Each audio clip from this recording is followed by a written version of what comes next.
Bueno, pues muchísimas gracias. Es para mí un gusto, un honor estar aquí con todos ustedes y pues a invitación del Instituto San Juan, perdón, vamos a iniciar con esta breve reflexión sobre el quehacer del hombre en la comunidad política, en la comunidad social, iniciando con el que es el inspirador principal del Instituto San Juan, que se trata del filósofo Marie-Dominique Philippe. Y bueno, vamos a comenzar por mencionar algunos datos muy sencillos, introductorios a nivel biográfico.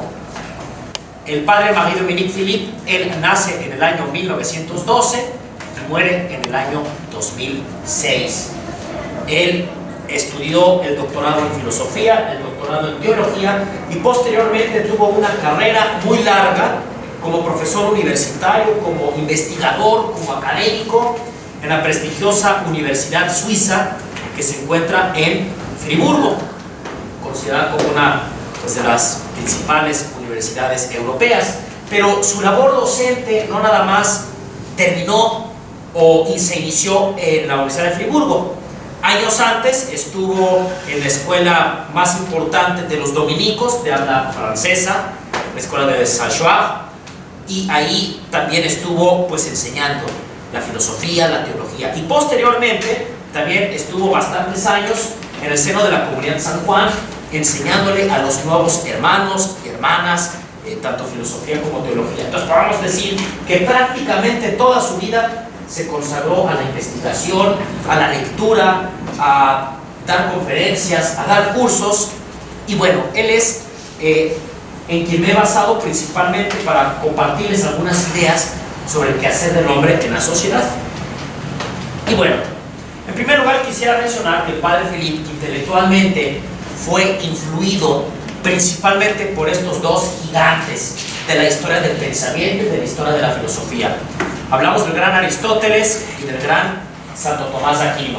El primero de ellos, como ya lo sabemos, un filósofo griego de la antigüedad, y posteriormente Santo Tomás de Aquino, un filósofo y principalmente teólogo de la Edad Media del siglo XIII, y que llegó a considerarse como quizá la mente más genial de toda la Edad Media y de su época. Ahora, como todo dominico, la orden de predicadores, el padre Philippe estudió a estos dos grandes, Aristóteles y Tomás de Aquino. Sin embargo, el padre Philippe, luego, desde el inicio de sus estudios filosóficos, se fue dando cuenta que había que de alguna manera regresar a la fuente. Había que no nada más estudiar los grandes manuales y los grandes comentadores de estos dos pensadores, Aristóteles y Tomás de Aquino, sino que por otro lado, más bien, había que regresar al método, a la forma en la que estos dos llegaron a estudiar. Y entonces el padre Philippe, contrariamente quizá al método escolástico que durante siglos muchos académicos y filósofos, sobre todo cristianos, estudiaban, que era estudiar, repito, a estos comentadores, a estos grandes personajes que han reflexionado sobre la obra de Aristóteles y Tomás, él decide estudiar a Aristóteles directamente en la fuente. Y entonces retoma los textos en latín y luego retoma los textos en griego antiguo y decide estudiarlo porque finalmente, ¿quién es el maestro de Tomás de Aquino? Pues es Aristóteles. Y entonces, en filosofía, estudia a Aristóteles a fondo y le dedica años a estudiarlo. Y posteriormente, a Tomás de Aquino también decide estudiarlo de una manera mucho más directa. Y por supuesto que esta forma, este método un poquito revolucionario del padre Philippe de estudiar filosofía y también teología, pues fue innovador, fue original. Hubo personas que no estaban de acuerdo con él y lo criticaron, hubo otras personas que sí estuvieron de acuerdo con él y lo alentaron para que continuara con este método. Uno de ellos fue el padre Santiago Ramírez, que fue una de las referencias intelectuales de los dominicos del orden de predicadores más importantes del siglo XX, y le dijo: síguele por ahí, vas bien. Entonces, bueno, tomando esto en consideración, les muestro rápidamente un pequeño esquema inspirado en la filosofía de Aristóteles, pero que lo utiliza el padre Philippe para explicarnos las distintas ramas o disciplinas que conforman al quehacer filosófico. Como podemos ver, en primer lugar tenemos, dice, conocimiento intelectual humano práctico, y posteriormente el especulativo.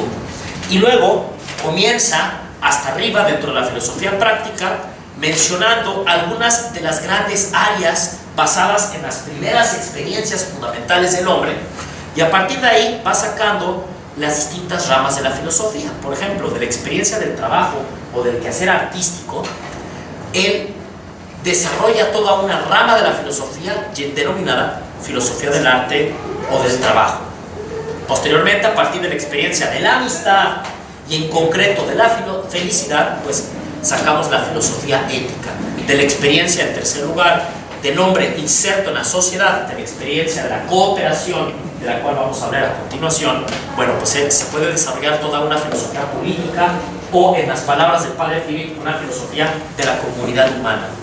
Esto es la filosofía práctica, es decir, lo que para nosotros es más evidente. Porque ¿qué es lo más evidente para nosotros? Pues nuestras primeras experiencias del trabajo, de la creación artística, del amigo, de la búsqueda de la felicidad y de nuestro rol dentro de distintas comunidades. Ya de por sí este esquema es un poco revolucionario, porque ordinariamente en los manuales de filosofía se comienza a estudiar más bien por la filosofía especulativa. Se dice que la metafísica es el fundamento de toda la filosofía, y lo es, pero no en el orden genético del estudio de la filosofía. Más bien la metafísica se llega a ella y se le comprende adecuadamente una vez que se ha pasado de lo más fácil, de lo más evidente para nosotros, y se va haciendo este estudio un poquito cada vez más complejo. Entonces, de acuerdo con un manual escolástico, pues ya de por sí esto choca un poco, simplemente están revertidos el orden. Y luego en filosofía especulativa, no me voy a meter mucho en ello porque no es el objeto de estudio de la sesión del día de hoy, pero nada más menciono que tenemos aquí del lado derecho, tenemos la filosofía de la naturaleza, la filosofía del ser vivo, filosofía primera o metafísica. Y por último, propiamente no como ramas de la filosofía, pero sí como instrumentos que nos ayudan a pensar, a deducir, a razonar ordenadamente, pues ahí tenemos la poderosísima rama o instrumento de la lógica y de la teoría del conocimiento, es decir, cómo conocemos. Ahora, vamos a quedarnos en la filosofía práctica, porque de eso toca finalmente el coloquio del día de hoy. Entonces, particularmente, la filosofía de la comunidad humana, de la cual vamos a hablar a continuación, pues retoma elementos de la filosofía del trabajo y de la filosofía ética, pero en un contexto nuevo. Y vamos a avanzar un poquito. Bueno, tenemos como primera experiencia del hombre el trabajo. Y si nos preguntamos, a ver, ¿de dónde saca el hombre esta experiencia? ¿Desde qué momento el ser humano, nosotros mismos todos, hemos tenido una primera experiencia de trabajo o de hacer algo? Entonces el padre Philip, muy observador de la naturaleza humana y del hombre que vive inserto en este mundo, dice, a ver, quizá la primera experiencia es el juego. Los niños juegan. Nosotros cuando éramos chiquitos construíamos castillos sobre la arena, creábamos nuestros mundos imaginarios e interactuábamos solos o unos con otros en este contexto. Y esto para un niño ya es una primera experiencia del trabajo. También posteriormente los niños, cuando están en la escuela, cuando están avanzando en la primaria, secundaria, preparatoria, pues están teniendo experiencias de trabajo a través de los proyectos, a través de los ensayos, a través de sus distintos trabajos que les asignan. Y entonces, no nada más podemos decir que la experiencia del trabajo es para aquellos que laboran, que trabajan, que ganan un sueldo, que pagan impuestos y que están insertos en el mercado laboral. Eso es verdad, eso es una gran experiencia del trabajo. Pero ya nosotros tenemos experiencias previas de este trabajo en las distintas etapas de nuestra vida. Y esta es como una aportación del padre Philip al quehacer filosófico, porque finalmente toda experiencia humana es incluida dentro del estudio filosófico y ninguna experiencia humana puede ser excluida del análisis filosófico. Y bueno, el padre Philip se pregunta, bueno, ¿qué es lo propio del trabajo? Bueno, uno de sus principios fundamentales es la eficacia. Si yo hago una tarea como estudiante, pues tiene que estar bien hecha, tiene que tener cierta excelencia, cierta perfección. Si no, el maestro no me va a poner un 10, incluso me puede reprobar. Si yo construyo mi castillo de arena en la playa cuando tengo 4 años de edad, pues de alguna manera tiene que tener creatividad, pero también tiene que tener cierto tipo de excelencia. Y también los trabajos que nosotros desarrollamos en la empresa o en otro tipo de labores académicas que podamos realizar o en cualquier tipo de trabajo, pues la eficacia es fundamental. Tenemos que orientarnos a ciertos resultados. Si no hay resultados, pues ¿de qué sirve todo lo que hemos hecho? Tiene que haber un mínimo de resultados. Bueno, posteriormente, como segunda gran rama de la filosofía, tenemos a la filosofía ética o filosofía moral. Y bueno, inspirados en Aristóteles, porque el padre Philippe utiliza mucho las obras de la filosofía de Aristóteles, pero con una nueva lectura, como ya les comenté. Bueno, él dice, ¿cuál es el principio o fundamento de la ética? Y si analizamos la ética Nicómaco de Aristóteles, podemos observar que le dedica varios libros, sí, a estudiar el tema de la felicidad, a estudiar el tema de la virtud, pero le dedica 2 libros, concretamente el libro 8 y 9, para estudiar el tema de la amistad, la filia en griego, que se le dice amistad en castellano. Y entonces Aristóteles finalmente dice, a ver, el hombre, ¿cómo va a ser feliz? ¿Cómo le podemos hacer nosotros para ser felices insertos en la sociedad y también en una búsqueda personal? Pues claro, está el tema de las virtudes. Pero las virtudes, ¿para qué son? ¿Buscamos la virtud por la virtud? ¿Buscamos ser justos por la justicia misma o ser templados simplemente para tener y manifestar un autodominio? No, las virtudes más bien son como excelencias humanas, fortalezas que nos capacitan ¿para qué? Para vivir más de la amistad. Entonces, aquí Aristóteles y también el padre Philippe mencionan que, a ver, ¿cuál es el fin personal del ser humano? El fin personal del ser humano es el amigo, es la amiga, es decir, es otra persona con la cual hay confianza y con la cual hay una amistad. Y entonces, otra persona se convierte en mi fin último. Otra persona me finaliza, le da sentido a mi existencia, le da sentido a mi vida. Todo lo que hago, finalmente lo hago por otra persona. Y así salimos como de nuestro egoísmo primitivo, que de alguna manera todos tenemos un poquito, y entonces es buscando que el otro sea feliz como yo soy feliz. Y entonces las virtudes son esas herramientas, esas excelencias, esas fortalezas que nos ayudan para vivir plenamente de nuestra finalidad. De alguna manera esto estaba incoado ya en la filosofía de Aristóteles, pero el padre Philippe lo explicita de un modo mucho más sistemático, de un modo mucho más directo y ordenado. Y bueno, aquí hay que distinguir, hay muchos tipos de amor. La palabra amor es un equívoco, es decir, puede tener múltiples significados, pero el padre Philippe distingue principalmente entre el amor pasional y el amor espiritual. Y todos tenemos ya experiencia de estos 2 tipos de amor. En el amor pasional, lo primero que resalta a la vista es que es involuntario. ¿Quién de nosotros finalmente elige qué persona nos atrae o con quién nos podemos enamorar? De alguna manera es algo voluntario, y dice el padre Philippe, está más enraizado a nivel de las pasiones, a nivel de los sentimientos.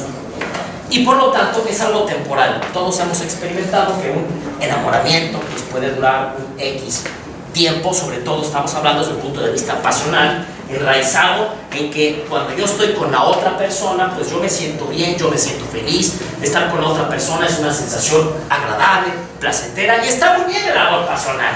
Finalmente somos humanos y el amor pasional es un constitutivo importantísimo dentro de la dinámica del ser humano con los demás.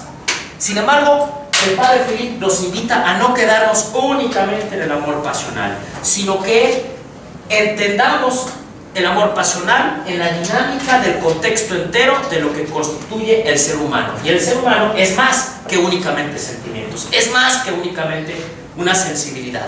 Y entonces el amor espiritual, en primer lugar, podemos categorizarlo como un amor voluntario. Es decir, yo decido amar a la otra persona.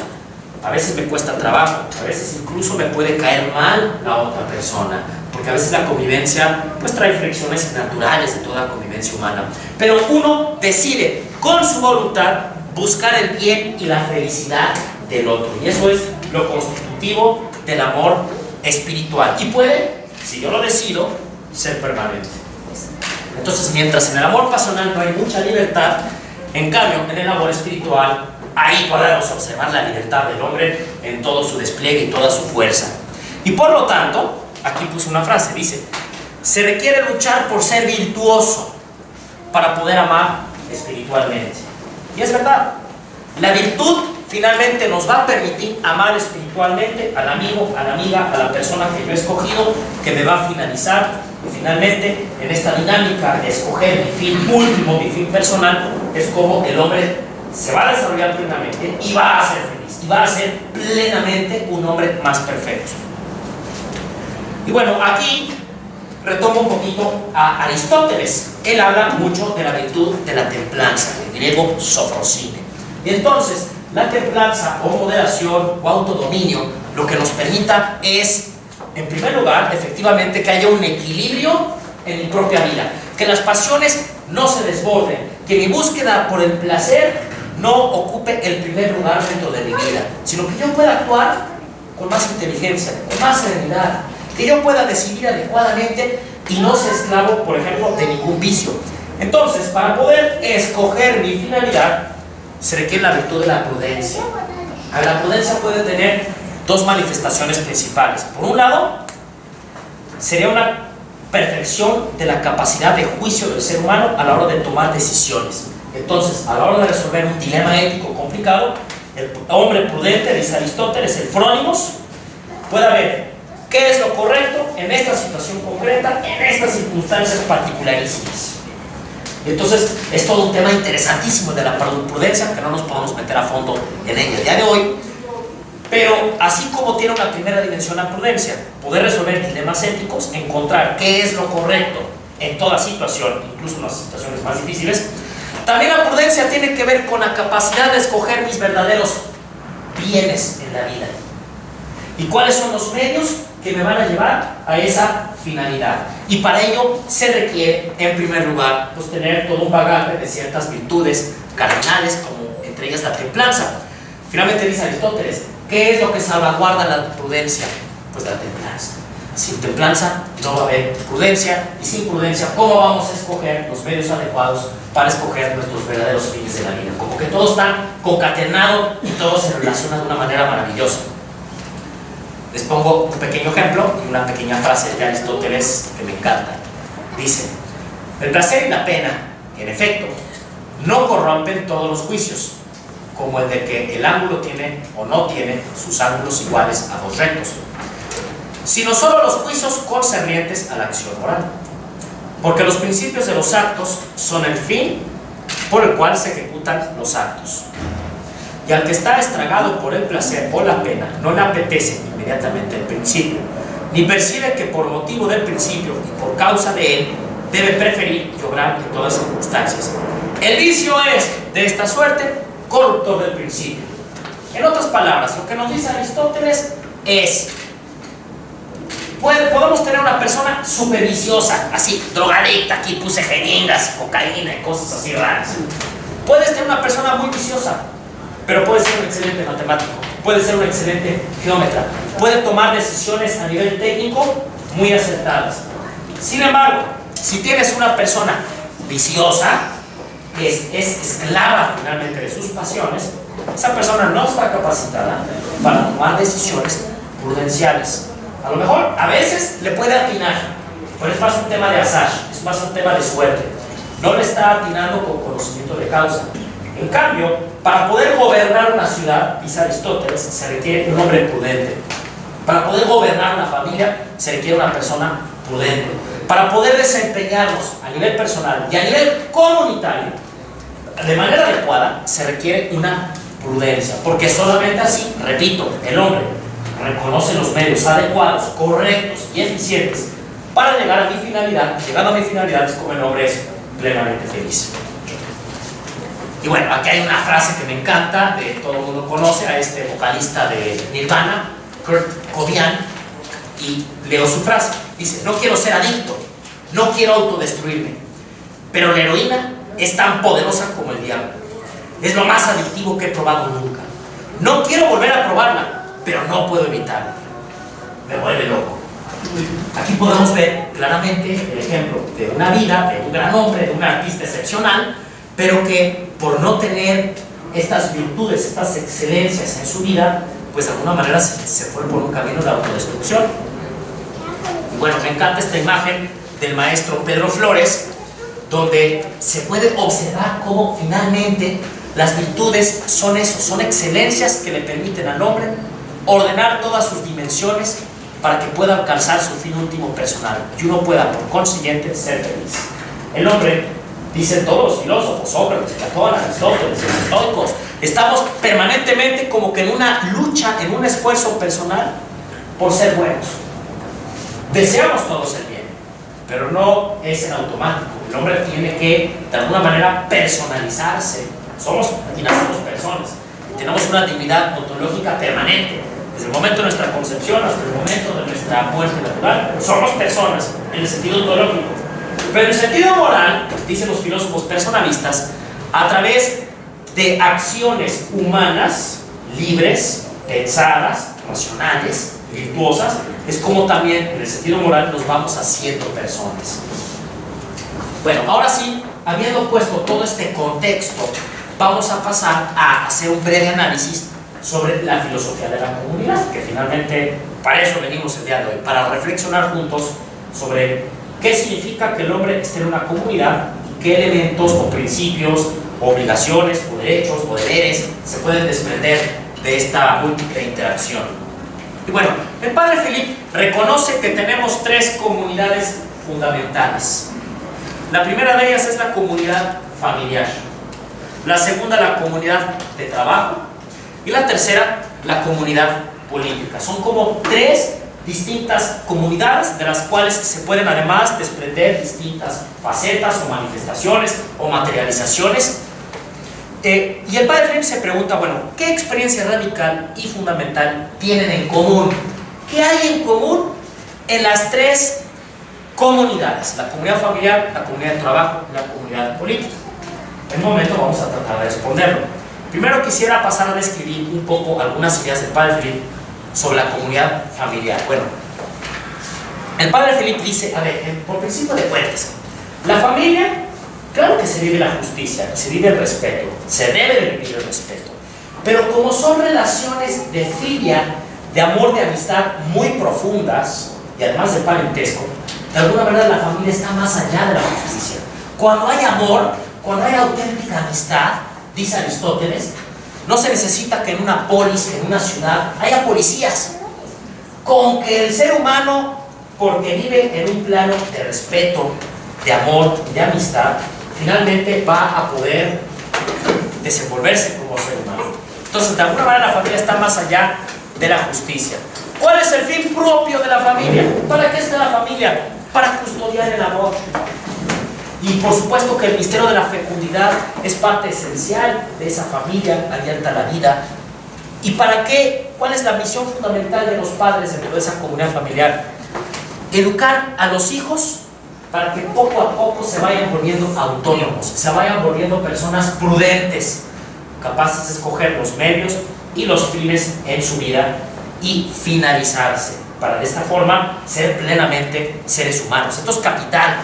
Buscar que los hijos crezcan en autonomía. Y por supuesto que esto es un proceso pedagógico, a veces lento, no es inmediato, todo depende de la edad de los niños, pero poco a poco la idea es irlos dirigiendo para que ellos se hagan autónomos y prudentes. Y bueno, cuento la anécdota, el padre Philippe cuenta en un libro maravilloso que por cierto les recomiendo, por aquí lo tengo, que se llama Las Tres Sabidurías.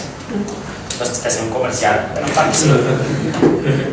pero bueno, él cuenta la anécdota de un psicoanalista canadiense muy importante al cual invitan a la ciudad de Londres, en el Reino Unido, para trabajar con niños asesinos.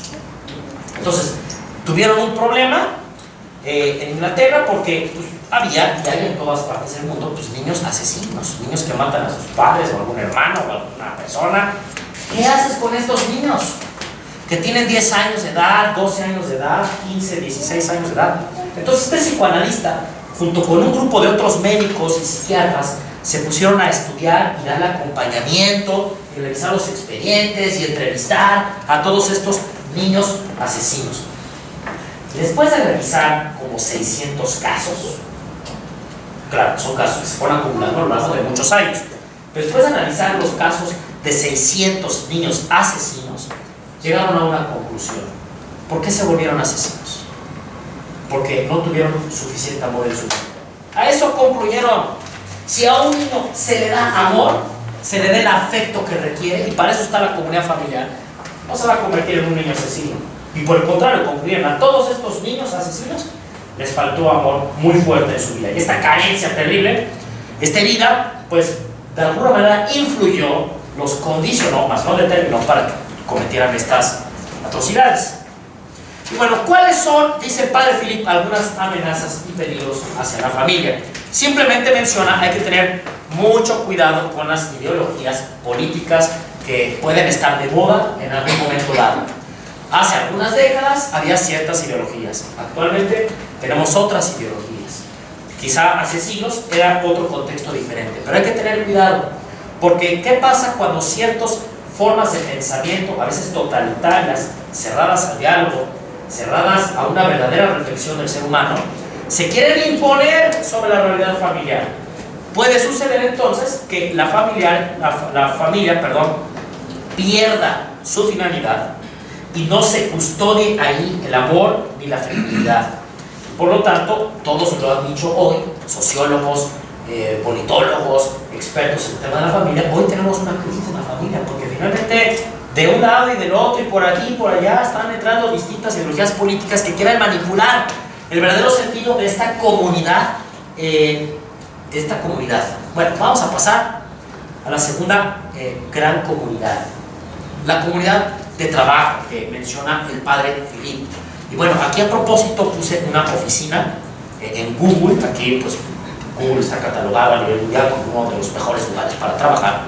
Y luego tenemos también, hay muchas formas de trabajo, hay empresas, pero también, por ejemplo, un ejército. Aquí tenemos una imagen de unos generales que están ahí decidiendo el curso de acción dentro de una guerra, de una batalla. Pues podemos ver que todas ellas también comparten cosas. Son comunidades donde cooperan con una finalidad común. Y entonces, dice el padre Philip, ¿cuáles son las experiencias previas dentro de la cooperación? Bueno, en primer lugar, ya dijimos que la finalidad, o uno de los principios más bien del trabajo, pues es la eficacia. Tiene que haber eficacia. Y dentro de la amistad, pues se busca el bien de cada uno. Entonces, esto de alguna manera está presente en la experiencia de cooperación en toda comunidad de trabajo. Porque finalmente tiene que haber una eficacia, ¿eh? Si nos reunimos y trabajamos y vamos a sacar adelante un proyecto o un producto, lo vamos a proponer para el mercado, pues tiene que haber una eficacia, tiene que haber un trabajo bien hecho, que cuide los detalles, con cierta perfección, con cierta excelencia, pero también tiene que haber confianza entre todos aquellos que colaboran en ese equipo de trabajo, o en esa empresa, o en ese ejército, o lo que sea. Y por supuesto, aquí ya entonces entra la virtud de la justicia. Hay varias formas de entender la justicia conmutativa, la justicia distributiva. La justicia conmutativa sería darle a cada uno lo que le corresponde, entendiéndose al hombre como partes iguales. Al ser humano se le va a tratar de una forma igual, porque todos tenemos una misma dignidad humana. Pero también entra en colaboración esta justicia conmutativa con la justicia distributiva. Al ser humano se le da lo que le corresponde, pero entendiéndose en sentido de desproporcionalidad. Es decir, somos iguales ontológicamente, pero también tenemos que dar a cada uno lo que le corresponde según sus méritos. Entonces, bien, vamos a avanzar tantito. ¿Cuáles son los peligros que amenazan la comunidad de trabajo?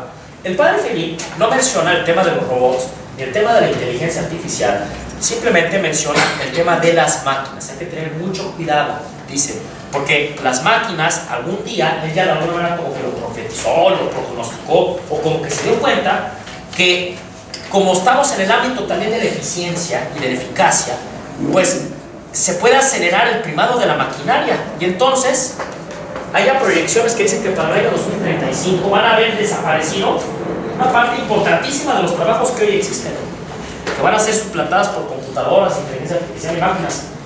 ¿Qué va a suceder con tantas personas sin ese tipo de trabajos? Bueno, simplemente como para reflexionar. El padre Philip menciona, también hay que tener cuidado A ver, el dinero no es ni bueno ni malo, es neutro, moralmente hablando. Todo depende de qué uso le damos al dinero. Pero ¿qué pasa si convertimos el dinero en el fin absoluto? Fin último absoluto de la comunidad de trabajo. Pues podemos caer en todo tipo de excesos, en todo tipo de errores. Al ser humano se le puede instrumentalizar, se le puede utilizar no dándole una dignidad de hombre, sino únicamente como un peón, un miembro del engranaje complejo de esa organización de trabajo, y a veces se le pueden pisotear ciertos derechos. Bueno, en otro sentido, y ya estamos concluyendo, tenemos a la comunidad política. Entonces recuerden, hablamos de la comunidad familiar, comunidad del trabajo, y luego por último tenemos la comunidad política.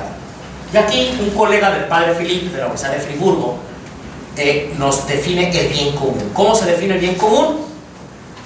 Consiste en los valores morales, culturales, materiales que han de conseguirse mediante la ayuda recíproca de los hombres. Valores que constituyen el perfeccionamiento personal de todos y cada uno de los integrantes en un todo. Es decir, el bien común consiste en que la comunidad política ponga todo el engranaje, todas las posibilidades para que todo ser humano pueda alcanzar su bien personal, su fin personal.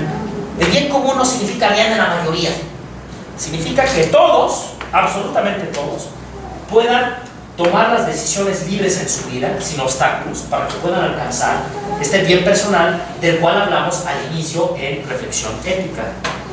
Ya estamos casi concluyendo. En ese sentido, dice el padre Philippe, dice, a ver, el papel del Estado no es el de darnos la felicidad, la verdadera felicidad, sino el de permitirnos esta felicidad y no poner barreras a nuestro desarrollo auténticamente humano y personal. Leo el siguiente párrafo, porque está bien chido. El bien común es lo que los ciudadanos de un mismo país, de una misma ciudad, buscan juntos, con miras a ser más perfectamente hombres y para que aflore lo mejor de ellos. Lo mejor conforme a su compromiso político, no lo mejor de sí mismos en su compromiso personal. Y bueno, simplemente menciono, y es nuestra última diapositiva, ¿qué es lo esencial del bien común? Dice el padre Philippe. Es la economía, que haya una economía próspera, que haya una economía donde todo el mundo alcance un bienestar. La economía es importante, no hay que descartarla. Es fundamental que haya un buen sistema económico. Pero, dice el padre Philippe, vamos un poquito más atrás. Lo fundamental del bien común es que haya una educación adecuada para que todos los ciudadanos o habitantes de ese país puedan descubrir los fines verdaderos de la vida, puedan trabajar sus virtudes, puedan desarrollar esa prudencia de la cual hablamos al principio y puedan encontrar su finalidad a través de la filia. Esa es la finalidad de la educación en un sentido amplio. O sea, es decir, la educación está en primer lugar para después convertirnos en empleados de una empresa, que tan de moda se está poniendo hoy con este discurso de las competencias. Pero eso hay mucha carnita para filosofar sobre eso en otro foro, en otro momento. Pero la educación en primer lugar está para que crezcamos como personas, no para que nos hagamos excelentes empleados. Es una distinción importante. Y bueno, sin más preámbulo, con esto concluyo mi participación. Les agradezco mucho.